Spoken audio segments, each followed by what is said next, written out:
Mesdames et messieurs les psychiatres, honorables disciples d'Imhotep l'Égyptien, l'ancêtre de la médecine, nous voudrions vous présenter nos salutations les plus charmeuses et les plus viriles.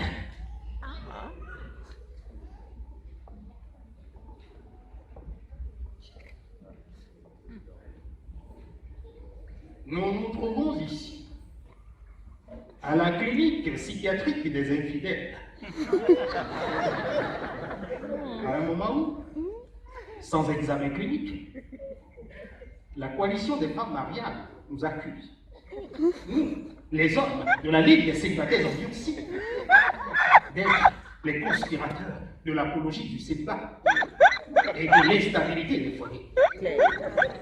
Foyers qui d'ailleurs étaient en déclin avant même la procréation de notre vie. Ce qui nous amène à conclure de leur mauvaise foi, de leur méchanceté, de leur recherche désespérée de nous émissaires. Vrai ou faux, mesdames et messieurs, nous laissons à vos soins le diagnostic. Dans tous les cas, nous sommes déjà là. Et nous avons donc toute la latitude de battre en brèche quelques nuisibles pronostics à partir de ce que ce célèbre philosophe Michel Gourou a appelé le mariage expériencé. C'est-à-dire à partir de ce que les femmes ont fait entendre, ont fait voir et ont fait subir aux hommes depuis Adam, en passant par Samson, Hercule, Achille, Roméo, Valentin, Jack de Titanic, Bill Clinton, Dominique Strauss-Kahn, jusqu'à vous-même présent ici, dans cette cour.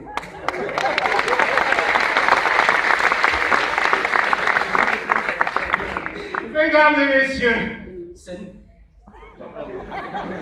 Les 10 héritiers d'Adam qui disons non au chômage des femmes. Ironie du sort ou mépris des valeurs.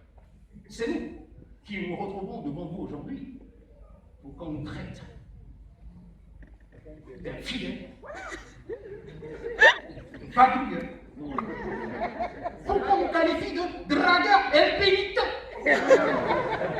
Donc tout ça pour ça.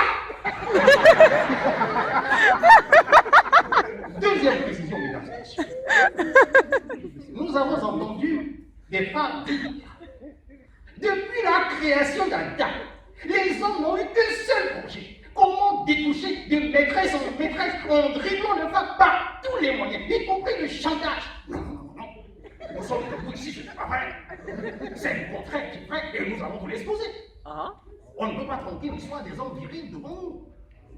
Ce sont les femmes qui, depuis le constat de leur nombre supérieur à celui des hommes, cherchent à empêcher leurs hommes de secourir les pauvres dames laissées pour compte par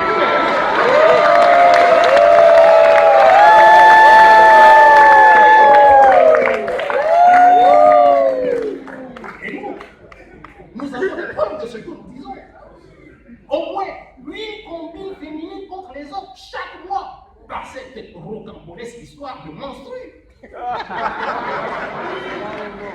Mais s'il faut interpeller tous les membres de la Ligue des célibataires endurcis, il faudra consigner la planète entière pour nous contenir. Madame Abel, président de la RC, actuel chouchou des femmes célibataires. Valérie Ndongo, actuel secouriste des veuves dépressives, qui a été fait docteur honoris causa en réanimation de Jacques Vétus, qui a été consacré chevalier infatigable de l'ordre des veuves nonagénaires, et qui est le secrétaire permanent LCE, donc de moins plus actifs que nous. Vous payez pas de consultation?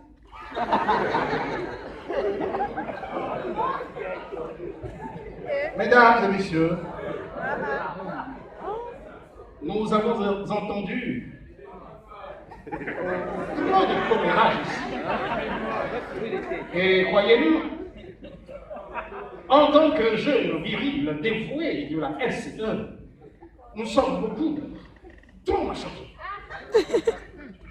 De part, toutes les prouesses Kamasutra dont nous avons fait, on veut nous faire croire que nous sommes ici à l'église. Mais non, il y a tout ça. Nous allons garder le cas.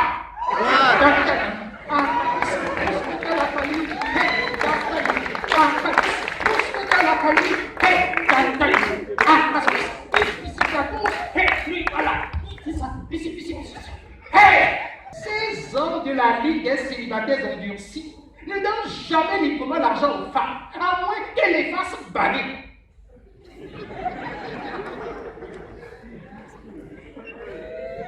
Mesdames et messieurs les citoyens, y a-t-il une autodéfense plus légitime que de cacher son argent à la femme? Pourquoi étudie-t-on alors un pavot dans la barbe de Molière? Nous ne donnons jamais librement l'argent aux femmes. C'est pour ça qu'on psychanalyse ici. Pourquoi vous nous avez amenés ici? Pour faire l'analyse d'un préservatif aromatisé. Ils ont toujours dans leur poche un préservatif lubrifié de pommade confort. Ça veut dire qu'il constitue une organisation de perversité érotique. Et respectez Hippocrate, donc des hypocrites. Une clinique va incriminer un préservatif aromatisé. Mais un homme viril pouvant être surpris à tout moment par un état d'urgence boutique doit avoir au moins à portée de mer un préservatif charmeur pour affronter le danger. Ce n'est pas de la précipitation, mesdames et messieurs. Merci, garde ça pour toi, jamais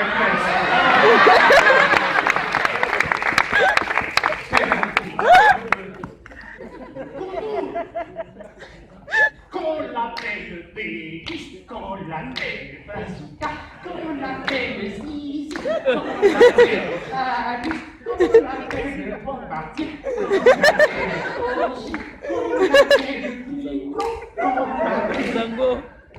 Pour nous, c'est toujours le même héros. C'est quoi? Altruiste et magnanime, de par notre serment, nous avons toujours tenu à assouvir les femmes célibataires, les femmes divorcées, les femmes veuves qui étaient en manque dans toutes nos tournées populatrices. Nous arrivons même parfois à décréter des journées portes ouvertes, tout et tout. Pour faire bénéficier de nos bienfaisances les femmes atteintes de folie et errantes dans les rues. Ça, la coalition de femmes mariables. Mesdames et messieurs, alors dans une pièce, nous avions hébergé une veuve de 92 ans. Puisqu'on dit que nous faisons de la discrimination générationnelle. Il ne suffit pas de l'écrire au statut, il faut l'appliquer. Il faut le vivre. Nous faisions donc la ronde pour assurer sa mise à jour.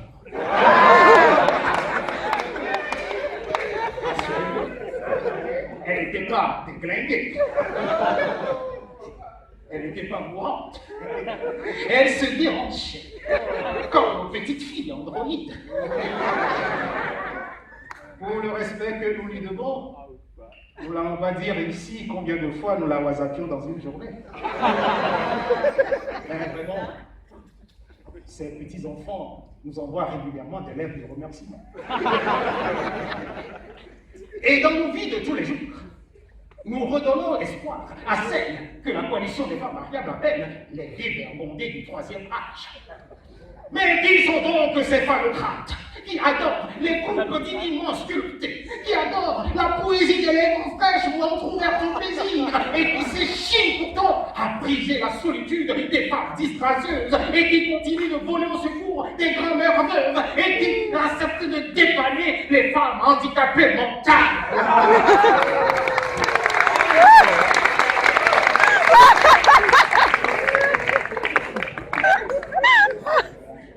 Nous avons pris des risques énormes, jusqu'à aller déflorer dans un village perdu au milieu de broussailles où personne ne pouvait aller, une femme vierge centenaire.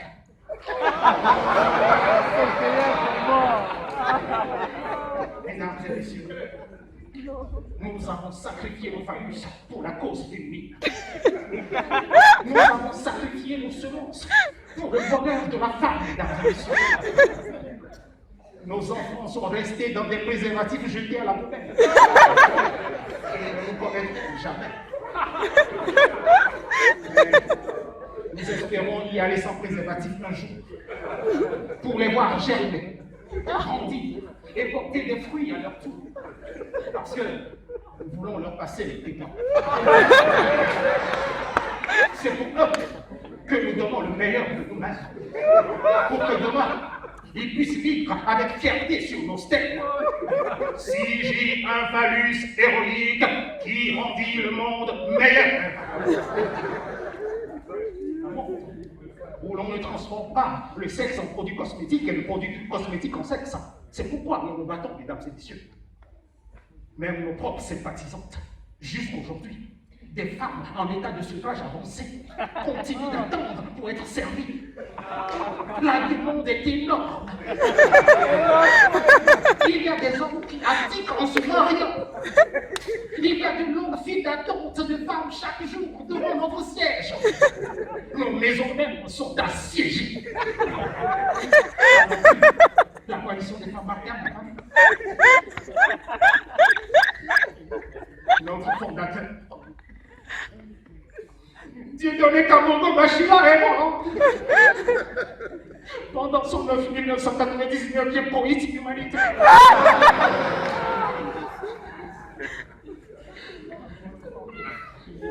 Nous n'avons pas eu la chance et l'hélas d'acquérir tout son savoir-faire. La CFM n'a pas eu ça. La CFM n'a pas eu ça. Et c'est nous qu'elle vient traiter ici des fidèles obsédés sexuels, pendant que ses propres sympathisantes se jouent des coups bas en chiffant les prétendants les unes des autres. Mais mesdames et messieurs, pendant que nous volions au secours des jeunes, vieilles, grosses, minces, courtes, énoncées, handicapées physiques, handicapées mentales, apporter du lubrifiant à leur tuyauterie qui se mouille. Je vais me congratuler du service vraiment rendu à la nation, manigancés dans leur coalition contre internement psychiatrique. Nous ne le savions pas. Nous étions des bénévoles. Nous étions suivis d'amour qu'elles détestaient. Elles avaient planifié notre castration en dernier retour. Parce qu'elles voulaient nous neutraliser à tous les prix. Mesdemoiselles ici présentes, nous allons assurément vous prendre. Nous le disons vraiment et nous le pensons. Nous allons assurément vous prendre. Nous ne laisserons sortir aucune demoiselle de cette salle sans fait découvrir nos prouesses. La virilité, elle n'est pas dans Nous demandons une seule chose, mesdames et messieurs, que tous les mineurs et toutes les femmes mariées sortent de la salle.